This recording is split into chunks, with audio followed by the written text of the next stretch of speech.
So all of you who watch that news from any platform you watch it is fake news. He announced that he's going to inaugurate several factories in 2025. A Burkina Faso leader doesn't like Muslim community. That is the name of this factory. It is in the name of Burkina Faso. And respect, lovely people. Thank you so much for joining. If you're already on board, like we always do it, click the like button and also subscribe to be part of the family. The family is growing. All respect to you. Today we are in Burkina Faso. Ibrahim Traoré, the president of Burkina Faso, is changing the trend and making all of us to understand that the way people perceive military leadership in Africa through the lens of the Western narrative is wrong. Ibrahim Traoré went to one of the region, not the town, the central region of Burkina Faso. There is a place called La Plateau. So if you bring it down to English, you say the plateau. All right, so he went there, and the main focus is to go and address concern of the people of this town, Plateau, in the central region of Burkina Faso, and also to inaugurate a very big cement plant over there, Burkinabe brand cement plant. Since Ibrahim Traoré came to power, it has been inauguration. Unlike the democratic leaders who speak about building, and we don't see nothing on ground. Anytime I listen to the figures used in dollar, in CFA figures, money used to build some of the plants in Burkina Faso and some of the factories in Burkina Faso, I ask myself, with the loads of money that the Ghana government is allocating for this and this, and some of them we are happy about it, of course, because some of them will benefit the nation, and some of them are waste. They are using this type of money, even lesser, to build their nation and industrialize their nation. Let me put it up to you. Burkina Faso, in no time, in the next 10 years to come, honestly speaking, is going to become one of the biggest industrial zone in Africa. I'm going to tell you, you see, this particular region that Ibrahim Traoré went to is a region that faces a lot of things. There are a lot of activities that need to be addressed in this region. One of the trends we have grown up with through democracy is that when there is a problem in a region, there is a regional minister. Most of the time, these regional ministers don't speak for the people. So the president and delegation will go and meet the regional minister. Maybe there's an emergency situation, and sometimes the regional minister doesn't know the details of the problems on ground. So they speak and say things which is not in accordance or which is not coming from the heart of the people. So majority of the time with this type of engagement, the president or the leader of our countries don't hear directly from the ground. They only hear from these ministers who speak things. So this has been the trend in Africa democratic countries. But Ibrahim Traoré said no, he is going directly to the ground. He is going to the ground to listen to each individual from the ground, their concern, their grievances, and the things that they need directly from them. He is not going to engage one-on-one with any clergyman representing the entire region. No, he is going there straight to the ground, listen to the people who are displaced, because this region is faced with the activities of the terrorists. So some people are displaced, and there are also people who are disabled and need attention, and a lot more of people that need their voices to be heard. So the president went to the ground to address their concern and also open this factory there. And what I'm talking about, it happened on 20th March 2025 in this town, let me say Ziniaré. That's the place that the cement factory was inaugurated, is Ziniaré. All right. So it's connected to, it's also in the central region of Burkina Faso. Those who are from Burkina Faso, I believe they can confirm this in the comment for us. One of the things is watch the warm welcome when Ibrahim Traoré went there.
when you watch the welcome, the way the people welcome Ibrahim Traoré and how happy the people are that their president came to visit them, then you ask yourself, why don't we see these things on the Western media?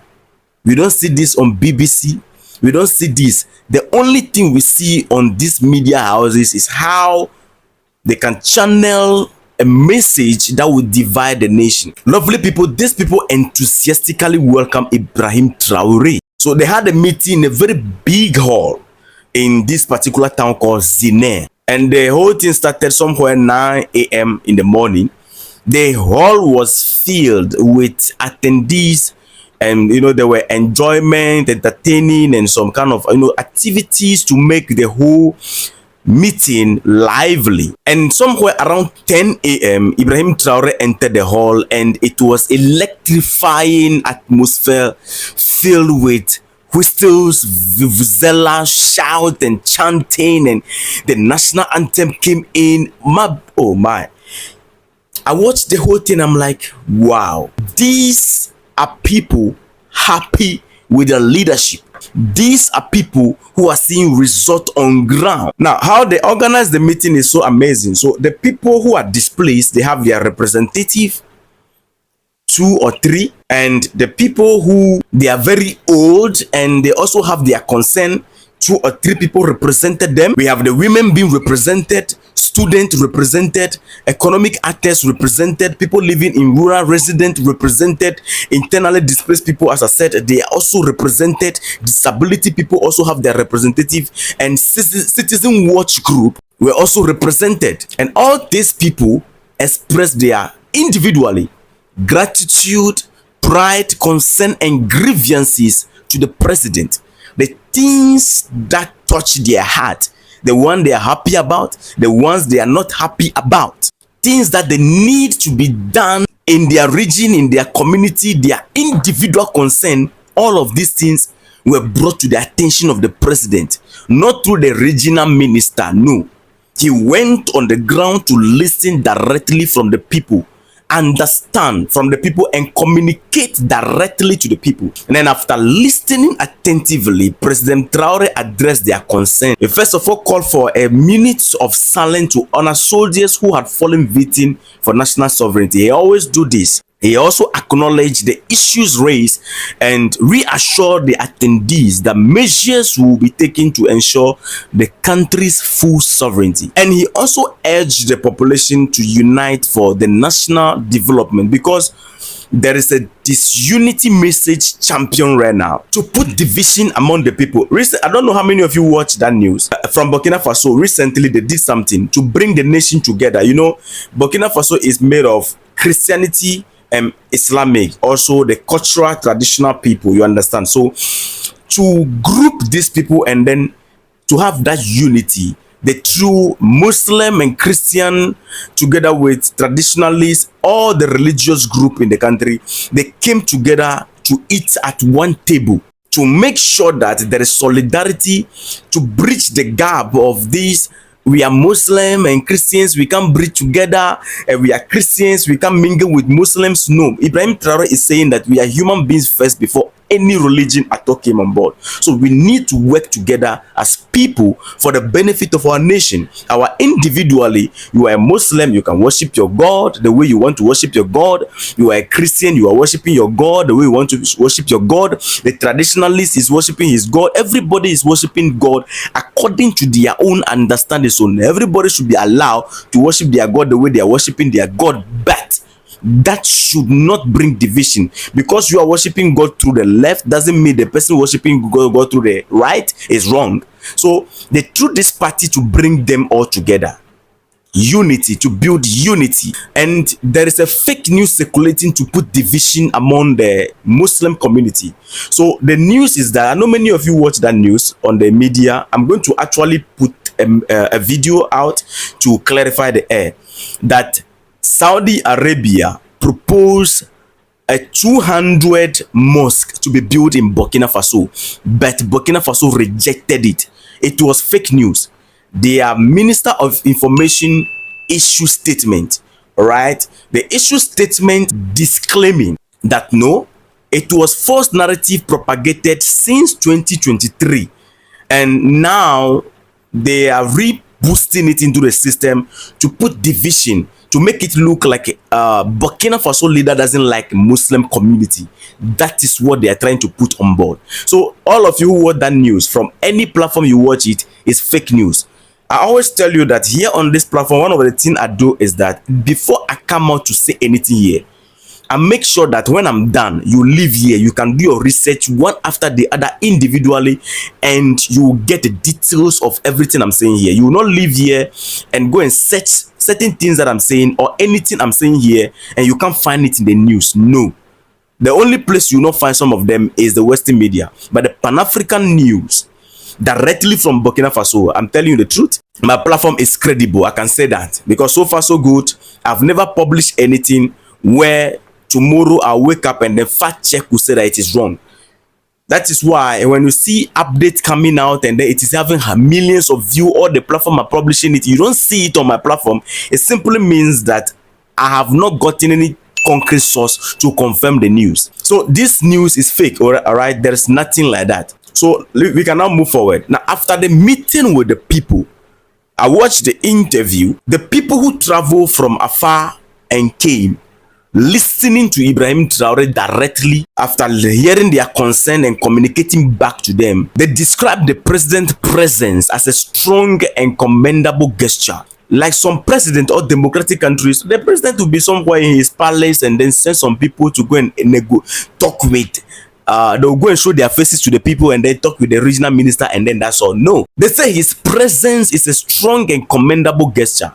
And they noted that such a direct exchange with them and the president demonstrates the president's willingness to work with and for the people. They express satisfaction with the effort of the president. The elderly women and the elderly men, when they were interviewed, they said that they were moved by the president's words and they believe that it is going to happen because they have been seeing that anytime he speaks, actions follow. So they believe and they are in serious hope that everything addressed there will show up on the ground. It is not going to be a show talk, with the understanding that the president of Burkina Faso will fulfill his promises. In Africa, what we know is that whenever politicians talk and make promises, maybe the next government that is coming or the following one that we are talking about 16, 10, 20 years to come, those promises will never come to play, and they will not even apologize to people that they have deceived them. So the military leaders talk and action, and the democratic leader talk and no action. That is the difference. Then after going around and then dealing with the people, then he moved forward straight to go and inaugurate the cement plant in this particular region. So following the community meeting, the president of Burkina Faso presided over the official inauguration of the Société Industrielle Sino Burkina de Ciment. That is the name of this factory. It is in the name of Burkina Faso. And this is a cement plant built in a village of Lango within the community called Ziniaré. This particular village is not a developed village, but they want to industrialize it. In Africa, one of the things is that in our villages, there's no work. So when people school there or they want to work, they have to go to the city. Ibrahim Traoré is putting an end to that. Everybody, every village, every community must benefit from the industrial cake. So this industrial unit, specializing in cement production and marketing, was established at a cost of 26 billion CFA francs, which is approximately 42,891,420 US dollars. This amount was used in Burkina Faso to build cement plant in the name of Burkina Faso. In Ghana, we use 58 million US dollars. What we used to do is to build a church for God. The church is become a swimming pool. We should be ashamed of ourselves. That is the reason why I said from the beginning that anytime I hear the figures used to build these factories in Burkina Faso, then I know that no, when you look at our politics, we have been systematically scammed. The Nigerians have been systematically scammed. Ghanaians, we have been systematically scammed. Togolese have been systematically scammed. All the countries are practicing democracy, aside the Museveni people, I don't know if you are practicing democracy or whatever. The Museveni has his own system of governance. We have been systematically scammed because this money, lots of this money can be found in the room of our ministers. Is there uselessly. They are not going to use it to build nothing. They are looting it the way they want it. In Burkina Faso, they are using it to change the life of a community, the villages, the regions, the country. It has the production capacity of 2,000 tons per day, and this plant is going to produce job for the youths in that particular community and beyond. This plant is a result of exemplary cooperation between Burkina Faso and the People's Republic of China. The aim of the collaboration is to industrialize Burkina Faso, and the inauguration of this cement plant aligns with President Traoré's vision for the industrialization of Burkina Faso. In his New Year's address in December 31st, 2024, he announced that he is going to inaugurate several factories in 2025 to ensure local processing of raw materials and to reduce reliance on import. He's putting up this strategy to boost the domestic economy and improve the well-being of citizens. And after giving the speech, lovely people, look at it. He's just working on it, and then since 2025, it has been inauguration. Check your country. How many factories have your government provided so far? No, check it. Nigerians, check it for me. South Africans, check it for us. Ghana, I'm here. I can check it. We are building Hajj village in Ghana. Check it. How many factory your country is building in your democratic country, where we understand that democracy is the best system of governance. Look at what is going on in the military governance. Leaders are born, but thieves are choosing these days through democracy. This is the man we were told that this man, he is a coup-making man. He came through gun, blah blah blah. Hey. This is how he's progressing his country. In the next 20 years, majority of Africans will be running to Burkina Faso. At least when you get there, you have some factory handwork to do and get the good pay. We should be ashamed of ourselves. Our democracy, the way we practice it, is a shame.